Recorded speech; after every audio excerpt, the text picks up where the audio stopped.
Welcome to this episode of Ask the Guitar Coach. Here is our question for today. What are the differences between a jazz fusion guitar player and a rock fusion guitar player? This is an excellent question, a very, very good question, and I'm very glad that I have the opportunity to answer this. And it all boils down to pretty much the origins of the specific guitar player, which means even though a person who plays rock fusion and a person who plays jazz fusion may have ended up concluded playing fusion music, where they started from usually determines if they are a rock fusion player or a jazz fusion player. So for example, Greg Howe versus John Scofield or Mike Stern.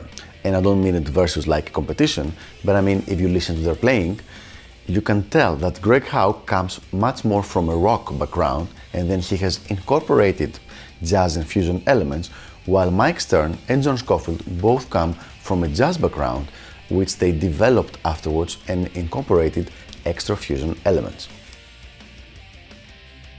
Maybe I can help a little bit more if I give you a few examples of rock fusion guitar players and a few examples of jazz fusion guitar players. So let's start with rock fusion, which is closer to what I enjoy and I play most of the time. Brett Garsett. Brett is an excellent rock fusion guitar player. Greg Howe, Sean Lane, and Steve Morse. This would be a few really good rock fusion guitar players that you should definitely check out if you have not already done so.